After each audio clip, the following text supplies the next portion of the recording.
ಇವಾಗ ಹಪ್ಪಳ ಎಲ್ರಿಗೂ ನಮಸ್ತೆ. ಮೈಮಾಹು ಕಿಚನ್ಗೆ ಸ್ವಾಗತ. ಇಲ್ಲಿ ಹಪ್ಪಳ ಮುದ್ದೆ ಮಾಡ್ತಾ ಇದ್ದಾರೆ. ಅದಕ್ಕಿಲ್ಲಿ 16 ಲೀಟ್ರ್ ನೀರು ಹಾಕಿದ್ದಾರೆ. 1 kg ಅಕ್ಕಿ, 1/4 kg ಸಬ್ಬಕ್ಕಿ ಹಾಕಿ ಬೇಯಿಸಿದ್ದಾರೆ. ಫಸ್ಟಿಗೆ ನೀರು ಹಾಕ್ಬಿಟ್ಟು ನೀರು ಕುದಿ ಬಂದಮೇಲೆ ಅದಕ್ಕೆ ಹಿಟ್ಟು 6 ಸೇರು ಹಿಟ್ಟು, 6 ಹಿಡಿ ಖಾರ ಪುಡಿ, ಹೇಳಪ್ಪ, 6 ಹಿಡಿ ಉಪ್ಪು, 6 ಹಿಡಿ ಖಾರ ಪುಡಿ, 6 ಹಿಡಿ ಉಪ್ಪು ಹಾಕಿ ಬೇಯ್ತಾ ಇದೆ. ಮತ್ತೇನು ಆಮೇಲೆ ಮಸಾಲೆ ಹಾಕಿ ಕುಡಿಸೋದು. ಇವಾಗ ಅಲ್ಲಿ ಹಪ್ಪಳ ಮುದ್ದೆ ಬೇಯ್ತಾ ಇದೆ. ಇದಕ್ಕಿಲ್ಲಿ ಇದೇನಪ್ಪ ಇದು? ಶುಂಠಿ, ಈರುಳ್ಳಿ, ಬೆಳ್ಳುಳ್ಳಿ, ಶುಂಠಿ, ಈರುಳ್ಳಿ, ಬೆಳ್ಳುಳ್ಳಿ, ಕರಿಬೇವು, ಅರಿಶಿನ ಪುಡಿ ಹಾಕಿದ್ದಾರೆ. ಮತ್ತಿಲ್ಲಿ ಅಜ್ವೈನು, ಜೀರಿಗೆ, ಕಾಳು ಮೆಣಸು ರುಬ್ಬಕ್ಕಿಟ್ಟಿದ್ದಾರೆ ಇದು ಜಾರಲ್ಲಿ. ಇದು ಕರಿಬೇವು, ಕೊತ್ತಂಬರಿ ಇಷ್ಟನ್ನು ಮಿಕ್ಸ್ ಮಾಡಿ ರುಬ್ತಾರೆ. ಇಲ್ಲಿ ಇಷ್ಟು ಹುಣಸೆ ಹಣ್ಣು ನೆನಾಕಿದ್ದಾರೆ. ರಾತ್ರಿನೇ ನೆನಾಕಿದ್ದಾರೆ ಹುಣಸೆ ರಸನ. ಮತ್ತು ಇವಾಗ ಕುದೀತಾ ಇದೆಯಲ್ಲ ಹಿಟ್ಟು, ಅದಕ್ಕೆ ಹಾಕ್ತಾರೆ ಹಿಂಡಿ ಬಿಟ್ಟು.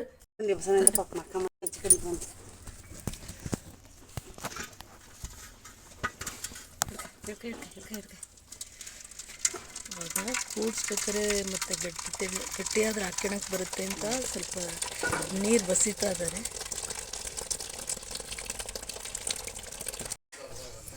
ನೀರು ಬಸ್ತಿದ್ದಾರೆ.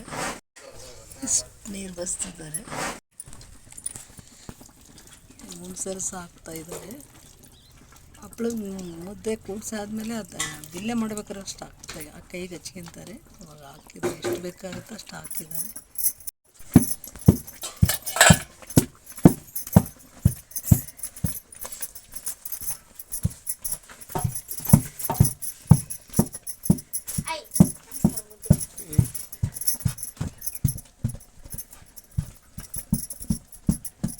ಒಂದು 1/4 ಗಂಟೆ ಬೆಂದಿದೆ. ಇವಾಗ ಕೂಡಿಸ್ತಾ ಇದ್ದಾರೆ. ಹುಣಸೆ ರಸ ಹಾಕಿದ್ದಾರೆ. ಮಸಾಲೆ ಆಮೇಲೆ ಹಾಕ್ಕೊಂತಾರೆ.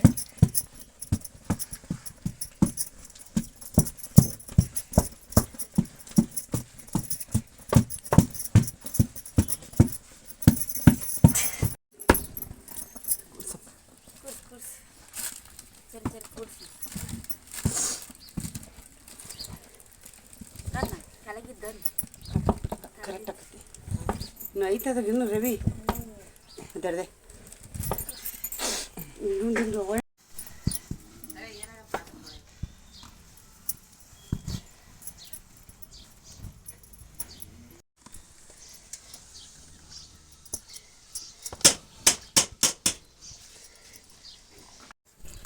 ಇವಾಗ ರುಬ್ಬಿದ್ದು ಶುಂಠಿ, ಬೆಳ್ಳುಳ್ಳಿ ಮತ್ತು ಜೀರಿಗೆ ಎಲ್ಲ ಮಸಾಲೆ, ಕರಿಬೇವು, ಕೊತ್ತಂಬರಿ ಎಲ್ಲ ಹಾಕ್ತಾ ಇದ್ದಾರೆ. ಕಂಪ್ಲೀಟ್ ಕೂಡ್ಸಾಗಿದೆ.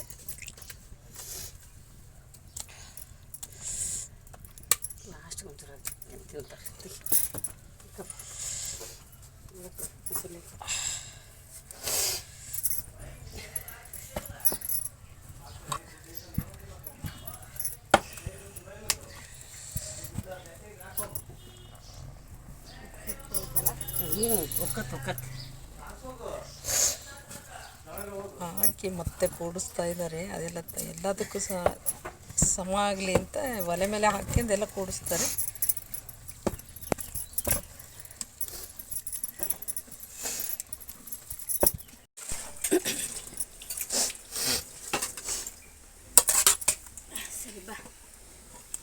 ಇವಾಗ ಕೂಡ್ಸಾಗಿದೆ ಎಲ್ಲ.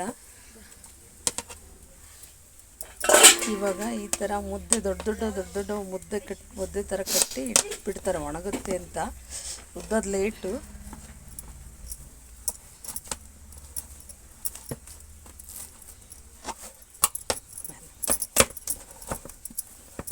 ಈ ಥರ ಮುದ್ದೆ ಥರ ಮಾಡಿ ಇಟ್ಬಿಡ್ತಾರೆ. ಒಂದು ಬಿಳಿ ಬಟ್ಟೆ ಮುಚ್ಚಿಬಿಟ್ಟು, ಕಾಟನ್ ಬಟ್ಟೆ ಮುಚ್ಚಿ ಇಡ್ತಾರೆ.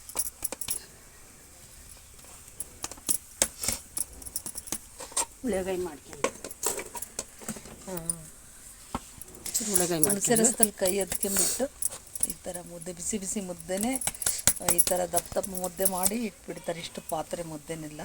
ಇವಾಗ ಬಿಲ್ಲೆ ಇಷ್ಟು ಹಾಕಿದ್ದೀವಿ. ಈಗ 7 ಮುದ್ದೆ ಆಗಿದ್ದಾವೆ. 8 ಮುದ್ದೆ ಆಗಿದ್ವು. ಅಲ್ಲಿ 1 ಮುದ್ದೆ ಇದಿಷ್ಟು ಬಿಲ್ಲೆ ಹಾಕಿದ್ದೀವಿ ಉದ್ದದಕ್ಕೆ. ಇನ್ನೊಂದು ಮುದ್ದೆ ಬಿಲ್ಲೆ ಹಾಕೋಕ್ಕೆ ರೆಡಿ ಮಾಡ್ತಾ ಇದ್ದಾರೆ. ಇವಾಗಿದೆ ಈ ಥರ ಬಿಲ್ಲೆ ತಟ್ಟು ಹಾಕ್ತೀವಿ. ಉದ್ದಕ್ಕೆ ಶುರು ಮಾಡಬೇಕು. ಇಷ್ಟೊಂದು ಬಿಲ್ಲೆ ಆಗಿದ್ದಾವೆ. ಇಪ್ಪಟ್ಟು ಉದ್ದಕ್ಕೆ ಶುರು ಮಾಡಬೇಕು.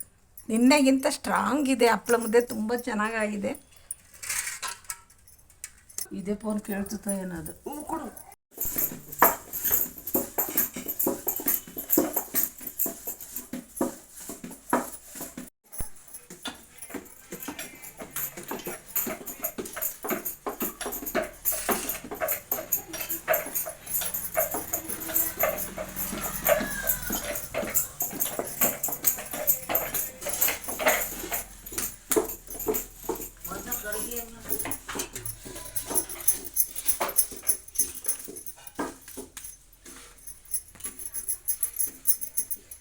ಇದೆ ಇಲ್ಲಿ ಹಪ್ಪಳ ಒಣಗಿ ರೆಡಿಯಾಗಿದೆ. ಎಷ್ಟು ಚೆನ್ನಾಗಿ ಒಣಗಿದೆ. ಹಿಂಗೆ ಒಣಗಿದ್ರೆ 1 ವರ್ಷ 2 ವರ್ಷ ತನಕನೂ ಇಟ್ಟಿರ್ತಾರೆ ಹಪ್ಪಳ, ಏನೂ ಆಗಲ್ಲ. ಇದ್ರ ಮೇಲೆ ಇರೋ ಹಿಟ್ಟೆಲ್ಲ ಒರೆಸ್ಬಿಟ್ಟು ಕ್ಲೀನಾಗಿಡ್ತಾರೆ. ಇವಾಗ ಕೆಂಡ ರೆಡಿ ಇದೆ, ಕೆಂಡಕ್ಕೆ ಸುಡ್ತಾರೆ. ಊರುಗಳಲ್ಲೆಲ್ಲ ಜಾಸ್ತಿ ಒಲೆ ಹಚ್ಚೋದ್ರಿಂದ ಅಡುಗೆಗೆ ಒಲೆನಲ್ಲೇ ಸುಡೋದು, ಕರಿಯೋದು ಕಡಿಮೆ. ಸುಟ್ಟ ಹಪ್ಪಳ ತುಂಬಾ ಟೇಸ್ಟು. ಈ ಬಿಸಿಲು ಕಾಲಕ್ಕಂತೂ ಎಣ್ಣೆದು ಸರಿ ಅನಿಸಲ್ಲ ಕರೆದ್ರೆ.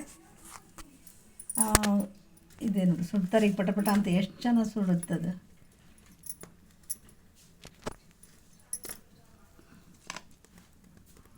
ಅದು ಎಷ್ಟು ಚೆನ್ನಾಗಿ ಸುಡ್ತಾ ಇದೆ.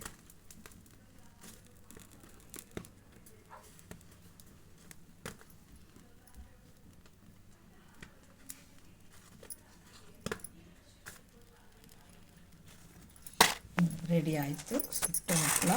ಎಷ್ಟು ಚೆನ್ನಾಗಿ ಬಂದು ನೋಡಿ. ಎಷ್ಟಿಷ್ಟೇ ಚಿಕ್ಕ ಚಿಕ್ಕ ಹಪ್ಪಳ ಸುಟ್ಟು ಇಷ್ಟಿಷ್ಟು ದೊಡ್ಡ ಹಪ್ಪಳ ಆಗಿದೆ. ಸುಟ್ಟರೂ ತುಂಬ ದೊಡ್ಡವಾಗ್ತವೆ ಹಪ್ಪಳ.